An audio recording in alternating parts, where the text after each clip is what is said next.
We haven't run this track or this car, so it'll be funny. It'll be a great time. Can you come with me, dude? Okay. So the screen goes up. Come on, let's go see how this runs.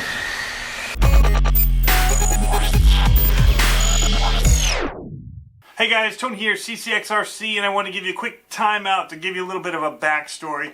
So this is my first time trying to run this new course at Debbie's RC World, and I'm trying it with a truck that I haven't even driven in my yard. It was straight out of the box, on the bench, and on the track. I did go over some of the screws, make sure things were tight and everything looked good, and then we got it out on the track. And so as you watch this video, you'll see what we do is we're going to run on 2S, then 3S, and then I forgot the tripod mount for the camera, and so I ended up having Josh from Debbie's RC World, who's a great driver, run the truck so I could film it with a little bit more, just get a little closer with my bigger camera. And so that's at the very end, and then we'll wrap up with a quick little review. So enjoy me trying to drive. I look pretty pathetic out there as I'm trying to figure out the corner and then the double sets. But yeah, anyway, I couldn't quite get it. Get the spacing and all of that right. So watch the video. I'll be back at the end.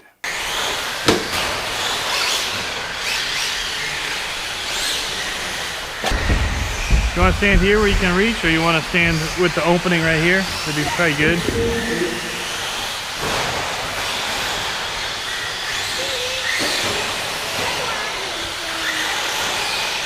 Oh, it's so front heavy.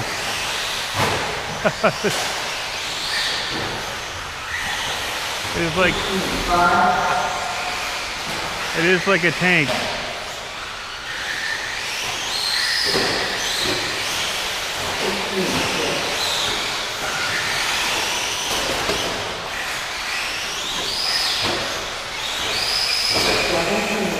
Man, you gotta like punch it on it. So front heavy.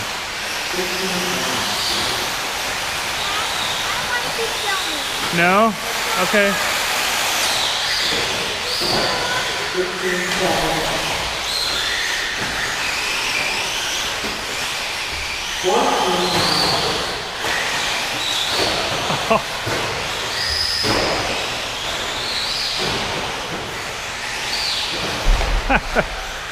Oh my God. You don't have to keep going, bud. Yeah.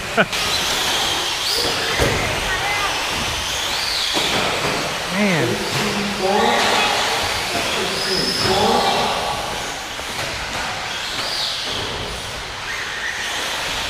Maybe if I put 3S in it, it'll have enough speed to overcome its endos.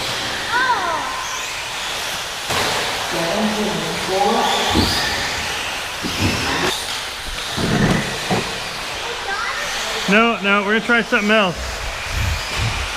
Really front heavy. We're gonna try a different battery. See if this gives us a little bit more punch to level it out. But all of this, there's just a lot of weight to the front, or something in the suspension is kicking it. But maybe we can overcome it with a little bit more power. So this is a 3S battery here. I wish I had my temp gun. I don't know if this is gonna burn it up or not. It handles pretty well though. Ooh.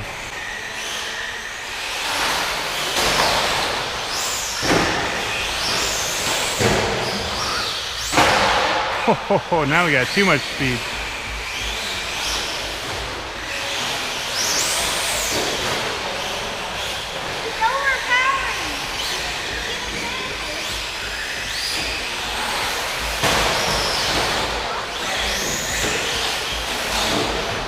Okay, I just gotta learn the control of it.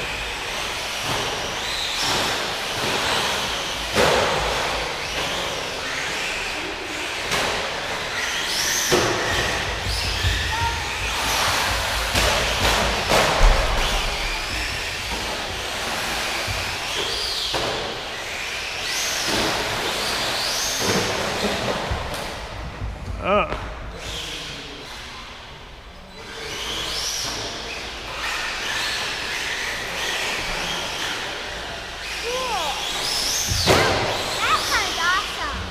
It is really cool, isn't it?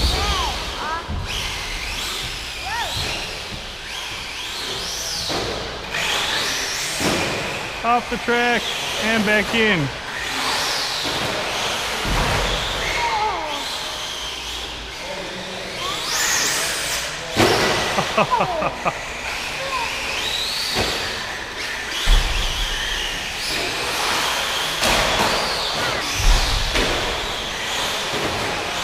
I gotta time those better.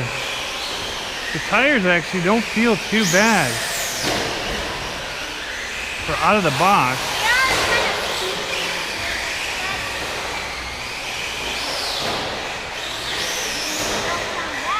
I just can't set up these doubles.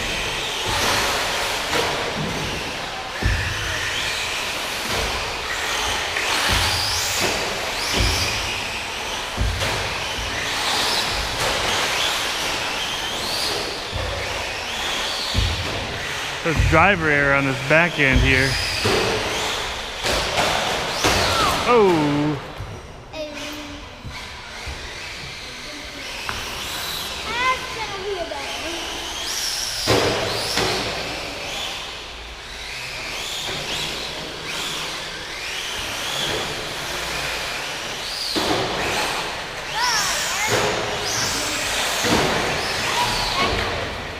And in and out.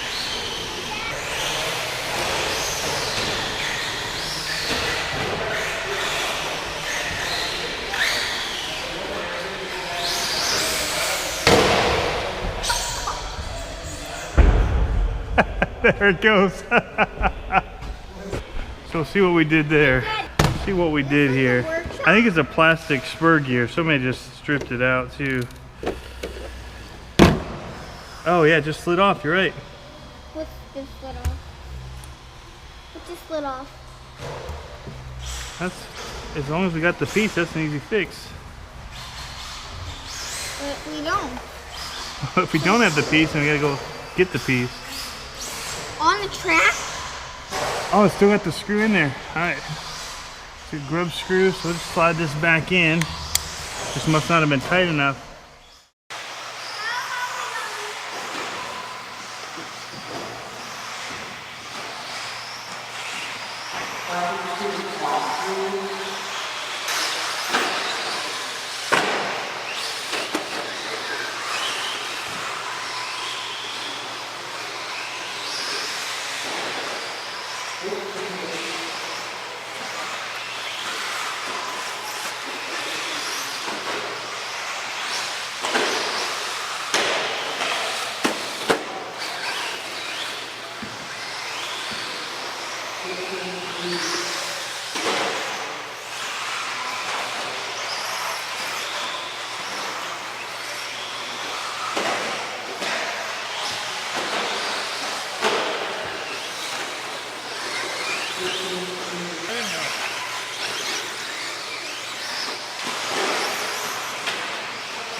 Okay, so what do we think about this after the first run on the track?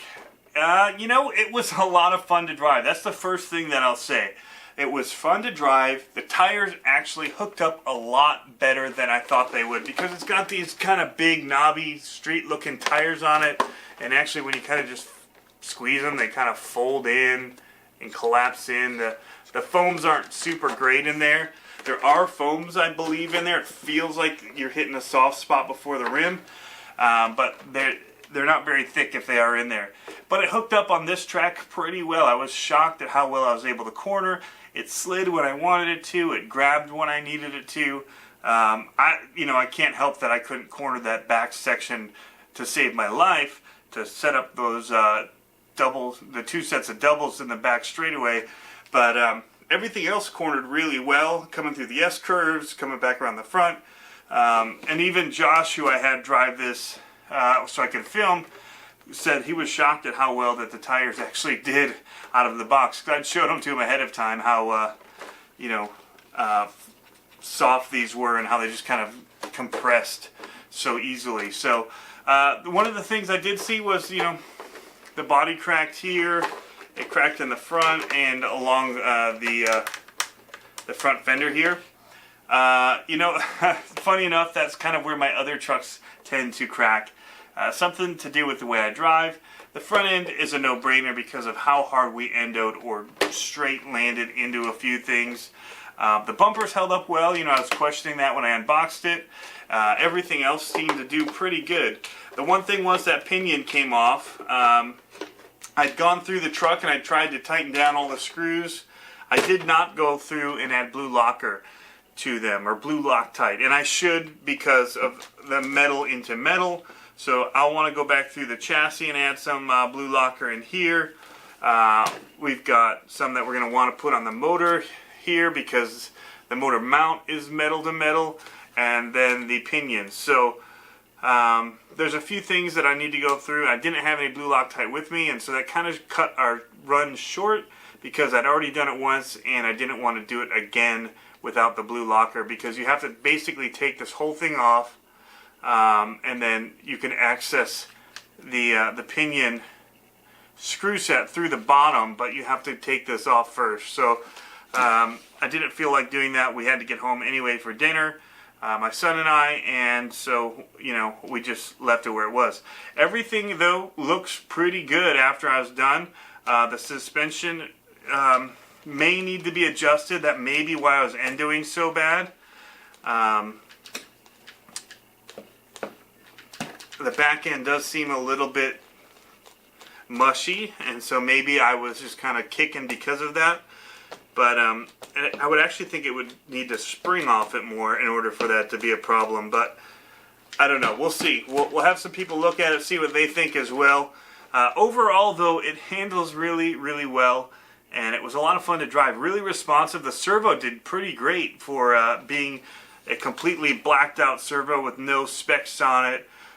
It turned tight when I needed it to turn. So everything on the track handled really well. And again, I couldn't aim it up, but Josh did really well driving it until that pinion came off again. So he didn't get the super longest run. Maybe 5 minutes or so, and he dialed it in pretty quick as far as figuring out how to run it. But he also has run the track before. So anyway, I'm not going to give any kind of definitive love it, hate it after this review. I think that it performed well for 190 bucks, with a brushless motor. The 3S made it really quick, and yeah, we'll get it out on the grass, we'll get it in some dirt, and we'll take it on the street and see how it does. I really think this would be more, not really for racing. I mean, it did all right on the track, surprisingly, but I think it'd be more for like a slash type use, out in the yard, kind of bashing it. Some people will race a slash, but with the higher ground clearance of those, a lot of people use them for just bashing around, hitting jumps, whatever, out in the yard. And so I'm going to try that with this, see how it does, just bashing around and having fun with it. So the verdict is still out, but I do like it. I think, it's pretty cool. And, everything's pretty much like any other short course truck as far as being able to upgrade or mod. I could change out the motors, ESC receivers, servo, most of that. Even the shocks aren't anything, super special to this truck that we couldn't get somewhere else. A-arms may be an issue, but we'll have to see what part support is for these models, say if I did break an A-arm or something like that. But overall, just out of the box, it ran really well. Again, like any truck, you want to check the screws and all of that. Make sure they're tight.